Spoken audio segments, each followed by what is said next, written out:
alors en parlant donc de Badara et de la prison ñu gis ne kenn également si ñi nga xamante ne yoon tegoon na leen loxo muy Serigne Saliou Diagne nekk doom ci Madiambal Diagne moom tamit ni ki démb libéré nañ ko ci dossier bi nga xamante ne daanaka moom la ñuy toppee papa ji téye ci également beneen frère am muy Mohamed Diagne yaay ji également Mabintou Diaby Diagne tout ça libération bi par rapport au dossier Madiambal Diagne son fils ñu yoon tegoon ko loxo libéré ko ban commentaire nga ci am justement. non pour man moom ak yaayam mënoon nañ leen may bàyyi nëgandiku maanaam li qu'on dit que yaay ji sax nag dafa tawat yaram bi dafa trop xaw a donc ñu mel noonu da ngay fexe parce que ki ñuy seet dëggantaan ki ñu bëgg a jàpp dëggantaan Madiambal Diagne la Madiambal aéroport bii la jaare du loolu lañ wax donc pour man war nañu am tuuti souplesse leneen li muy joxe comme information mooy est-ce que également nekkuñu ci loo xamante ne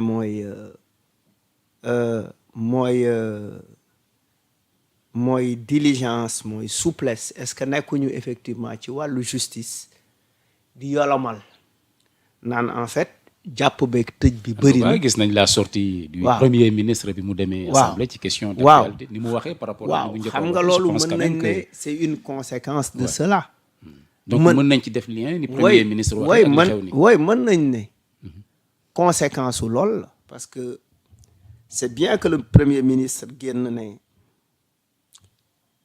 waruñu jàpp nit ñi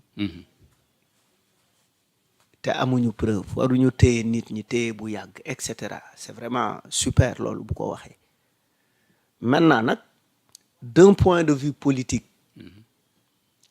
est-ce que finalement nekkuñ ci benn situation d'apaisement de la tension sociale lecture boobu laa ci am par rapport même à Madiambal en question. jàpp nga ne cette situation d'apaisement à supposer que am na mën na dem ba ci Madiambal mi nga xamante ne moom. oui loolu gëm naa ni mën nañ ci toll. même booy xool les histoires de la libération de Abdou Nguer presque peut-être ñu ngi jëm ci libération Badara Gadiaga et cetera donc gis nañ fi aussi tout le temps l'ancien ministre de la jeunesse Pape Malick Ndour ses allers-retours et cetera on voit que effectivement on s'inscrit dans l'apaisement. mais nan lañ ci mën a demee ci kaaw Madiambal Diagne justement malal su fekkee ne justice sénégalaise demandé na à ce que ñu extradé ko gis nañ la xew ca France. oui mais la cour d'appel de Versailles. mais est-ce que la France complément d'information. oui mais xam nga Madiambal doon nañ ko wax ne jaar tout le temps di signer en France. le contrôle judiciaire. oui levé nañ ko n'est-ce pas. oui. oui. Pourquoi? C'est des questions qu'il faut se poser. Il faut se poser beaucoup de questions par rapport à ça. jàpp nga ni suñu autorités yi donc ci ni nga waxee noonu ñoom am nañ état d'esprit. C'est comme si en fait comme ça. oui c'est comme si Madiambal savait quelque chose qui am na lu mu xam te loolu mu xam peut-être ñu war ci mu nekk un dossier sensible boo xamante ne peut-être état bugg ci sori trop. dégg nañ li mu wax et surtout il a gravement accablé quand même le premier ministre. oui xam nga mënuñu jàpp ni. mais ku dem bay def déclaration yu ni mel des déballages mën nañ ko sax qualifier de déballage malal jàpp nga ne. oui état du Sénégal dina jékki-jékki rek. non pour man il le fait au nom de l'apaisement bàyyi bu sedd. non xam nga ku ci nekk tu utilises les armes que tu as. si l'état du Sénégal a des armes contre lui. pour l'emprisonner, lui aussi, il cherche peut-être à gagner la bataille de l'opinion en disant que xam naa lii xam naa laa, tout en nous disant en citoyen normal ou bien tout en étant prudent. Ouais, parce que aussi, oui, tout en étant prudent. Mais de toute façon, wax na fi ay mbir yoo xamante ne tudd ci ay ministre des forces armées, n'est-ce pas?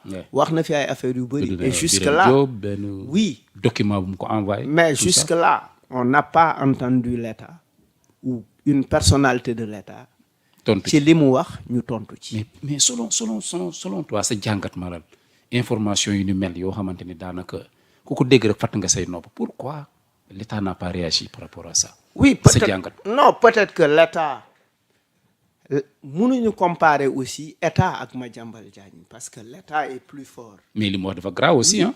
Oui, je veux dire peut-être que l'État, le temps de Madiambal Diagne n'est pas le temps de l'État.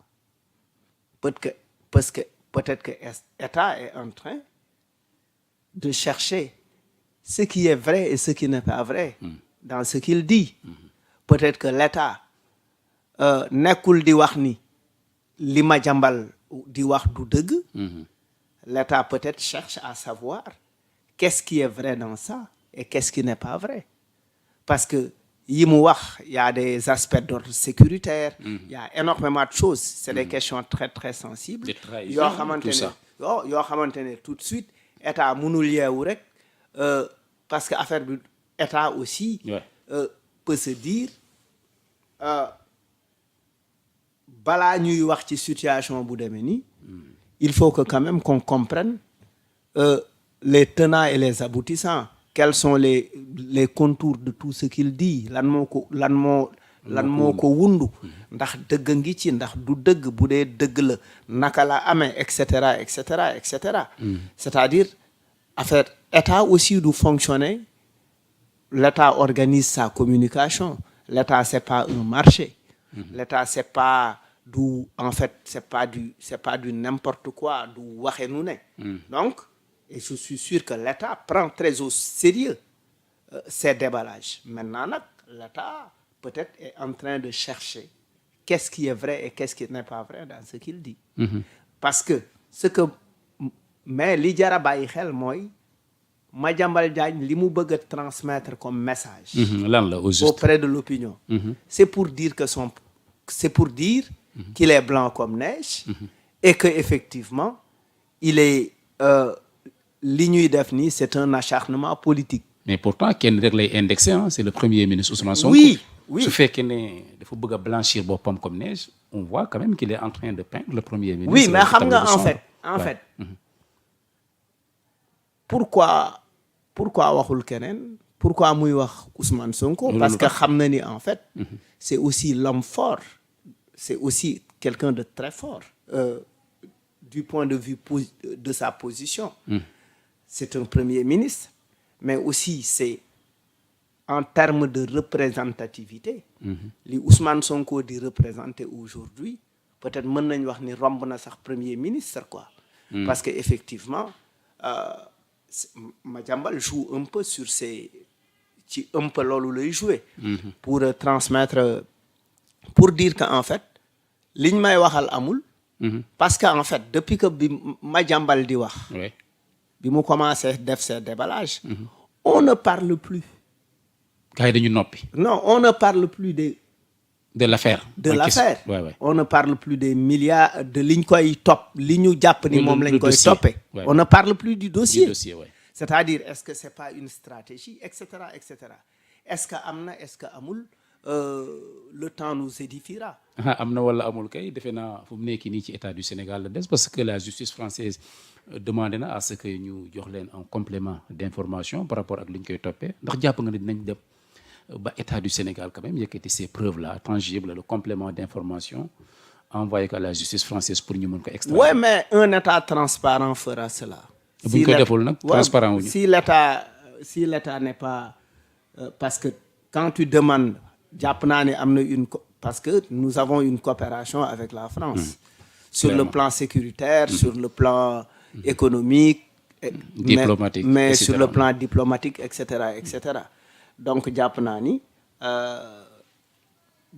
ni l'État du Sénégal fera le nécessaire. Très bien, très bien. Alors on parle tout autre chose Malal mooy grève bi nga xamante ni daanaka mu ngi lëmbe université bi ci gën a ràññeeku nag muy l'université Cheikh Anta Diop de Dakar defe naa comme man nekkoon nga étudiant foofu xaw ma ban at lay doon peut-être ban at la nekkoon peut-être ñàkkul ne di nga si ñëwaat. man maa ngi fa woon de 97 à 2001. 2001 man 2009 laa fa ñëwaat 2009 2015. alors li ñu nekk di dund nii Malal la grève. Vraiment tout ce qu'on voit farnum bi nga xamante ne mu ngi am au sein des universités ban jàngat nga ci am te li ko wundu mooy la bourse. oui mais xam nga depuis les indépendances ba léegi la question de la bourse revient sur la table. amul at depuis indépendance ba léegi bu étudiants yi dundul bu bourse te waxuñu waxu bourse loolu quand même il faut le constater. Ce qui veut dire que l'État a toujours des difficultés pour régler problème mu bourse étudiants yi. Maintenant est-ce que waruñu xool parce que li tax ñuy am problème mu bourse. parce que il y a énormément d'étudiants. ouais lim bi yokku na trop ah. lim bi yokku na. université bii boo fa duggee kenn mënu la wax ñaata étudiants ñoo fa nekk waxuma la ak université Bambey université Casamance et cetera et cetera. Bon mais état jàpp naa ni un acquis kenn du ci dellu ginnaaw. une bourse da nga koy fexe joxe ko. boo nekkul dans les dispositions joxe ko. nga jël waxtaan fexe waxtaan di am diggante ak étudiants yi mais waxtaan boo xamante ne waxtaan bu dëggu la. bu sincère waxtaan bu sincère la waxtaan bu jub la waxtaan boo xamante ne du waxtaanu politique. mais dafa mel ni quand même malal dëgguma la mais y a des relents politiques parce que gis nañ ay députés yu taxaw ci pencum ndaw réew mi di def comparaison entre l'université de Dakar ak ñoom fu ñu jàngee. ci oui mais en fait loolu ay c'est des bourdes yoo xamante ne mënoon na ñàkk. mais est-ce que aussi nekkul woon une manière de est-ce que nekkul woon ballon de sonde comme ni ko Thiat waxee pour xool en fait lan mooy doon la réaction. ballon de sonde par rapport ballon de sonde pour xool lan mooy nekk réaction yi après cela lan mooy nekk la réaction des étudiants. bi député bi waxee loolu. donc en fait et finalement ce même député est revenu s'excuser donc finalement. oui yooyu mën na ñàkk xam nga souvent.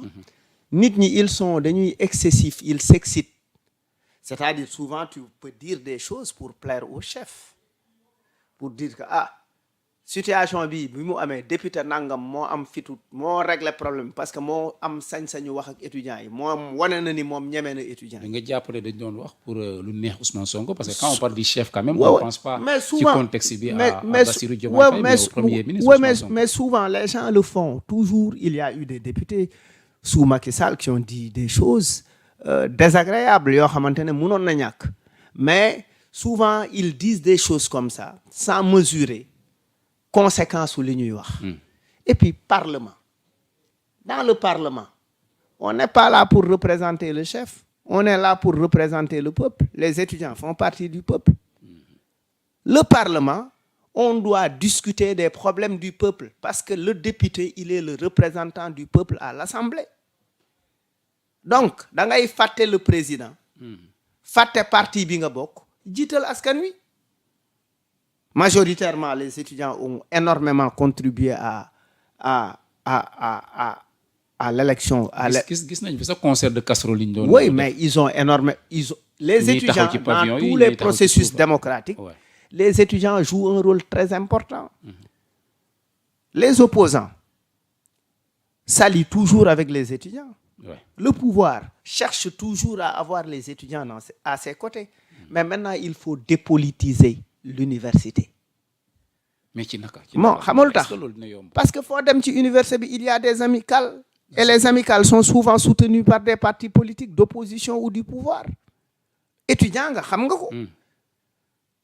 Même souvent xam nga ni même les bourses dans la manière niñ koy répartir souvent nit ñi mën nañ ci am ay xalaat. En termes de transparence attribution néeg yi aussi en termes de transparence nekk nga étudiant.